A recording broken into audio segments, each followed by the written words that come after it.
the best way to snag a deal? I think the key word there is snag, like snag a deal. Like you're talking about closing the deal. We're not talking about finding a deal.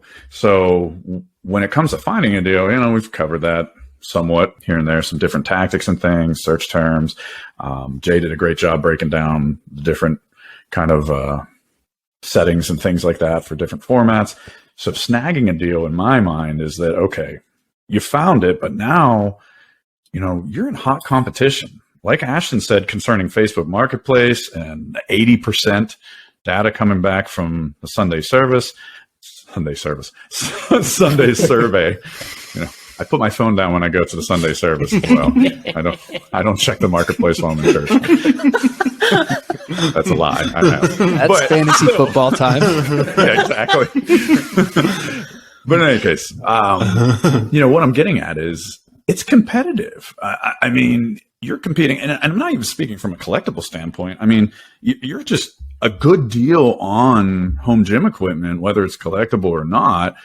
You're going to be competing with all the other people that want to set up a home gym, and they may not even know in terms of collectible nature what it's worth. And I'm like, oh my gosh, this guy doesn't even know what he took home. So when it comes to that, number one, I already mentioned a little bit, you got to be quick.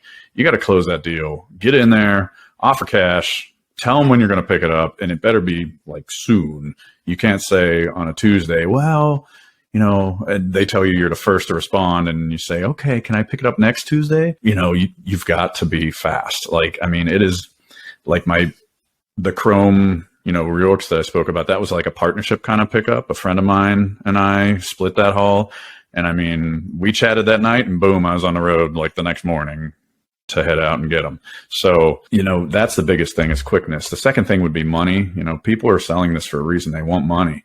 So cash is king. Get in there, give them cash. And then the third thing would be if you can't get there quickly, because I mean, I'm busy. I have lots of stuff going on in my life. The down payment. Not many people offer the down payment. And I think there's a little bit of credibility that comes with it, because if it's something that someone didn't realize was worth what it is, and suddenly they're getting flooded with messages, and they're like, oh my gosh, this is just something I found in like my basement. I don't even remember where I got it. And now I have 50 messages from people. Suddenly a guy saying, hey, how about I give you like 20% now? I can't pick it up for 2 days, but I'll Venmo you, I'll PayPal you the money like right now, 20%. That's a pretty like strong foot forward that this guy's going to show up, because anyone who's sold anything has probably been ghosted once or twice. And that stinks, especially with weights. I mean, that stinks if I haul something up to my front porch from storage and no one shows up. Yeah, that down payment is so clutch. And I do that for the things that I want and for the profiles that I kind of creep through and kind of get a feel for the seller. If you can get them to mark it as pending, so having them say, yeah, sure, you're the first in line, or I like you, that's one thing.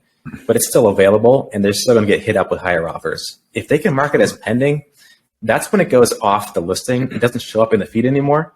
And that's when you can kind of feel pretty comfortable that, you probably have this one. Just as an example, I drove an hour once to get a functional trainer. I'm in the woman's town. I said, all right, I'm here. She says, sorry, I just sold. I was like, what do you mean? I got a trailer. I'm in your town. You told me the address to your house. I could keep going and show up at your house. But it's sold. Mm-hmm. But had I given her that down payment, hadn't gotten pending, that wouldn't have been a problem.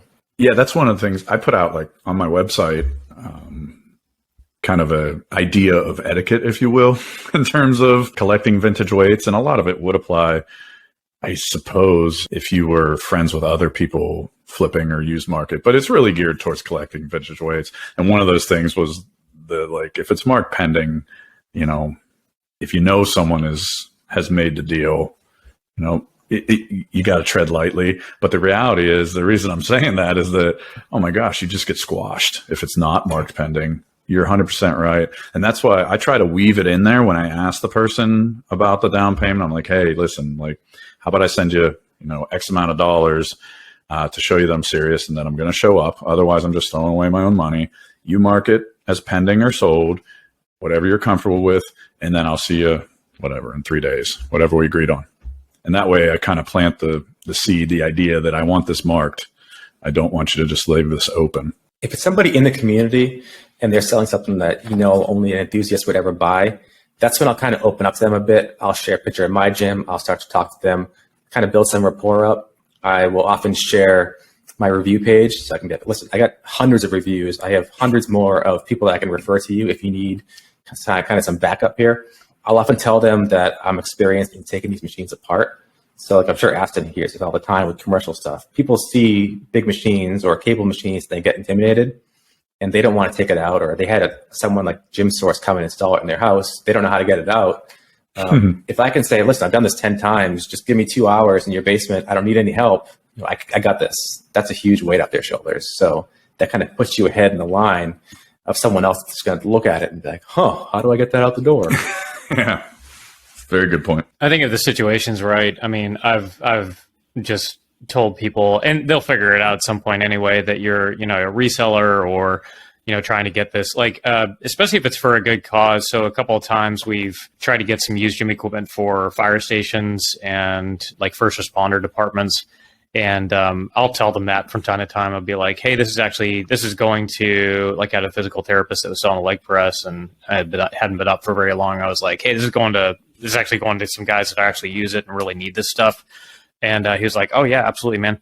And they're super willing to work with you for those kinds of things. And that's a unique situation. But yeah, I've found it usually is better to build that kind of rapport if you can kind of feel them out and see how they're feeling about the deal in the first place. And then, if they know you're serious and you do this, especially on a regular basis, they're a lot more likely to work with you in the first place. Yeah, I think rapport is huge. And, I've had people actually ask me, like, how do you sneak around and get this? I'm like, I don't sneak around at all. Like, it's not like I'm creeping around finding this stuff. So I tell them straight out, like, I love history. I love this, this older, whatever it might be, barbell or plate. And, I fill my home gym with all this classic stuff. And that goes a long way with the older stuff, because usually it's like I mentioned before, it might be an older person that's selling off their gym that they used for 40 years. So it sounds, and it's the truth, that this is a guy who's going to appreciate it. He's going to use it. And so if you're a person that's actually going to use it, but I would give the same advice, set aside, you don't care about vintage weights, you just want to set up a home gym. I'd give the same advice. Tell the seller, like, I'm setting up a home gym. This would go a long way for me. I'm really trying to get healthy and fit, build that rapport, and you're telling the truth. Why not? Yep. And I would say the exact same thing goes the other way around. When you're the seller and you have people that are into this kind of stuff, like, don't treat it as a one-off purchase. This is a relationship. And I got people that I've sold 5-10 times to, or people that I just, like you guys, we just talk about weights all the time, and we talk about other stuff all the time because we know we have this connection, all kind of bonding over gym stuff, but then it just grows into friendships. And they're the ones that are going to look out for you. So, like, you can only look so many times, but if they find something when they're refreshing, they'll send you a link, you send them a link. That's how I've gotten almost everything big in here. It's by, like, one of my friends in the area, or even kind of on Instagram, DM me something that, I think you're in the market for this Kabuki power bar. Here you go. I just found one. And that's the kind of thing that goes a long way. Cool.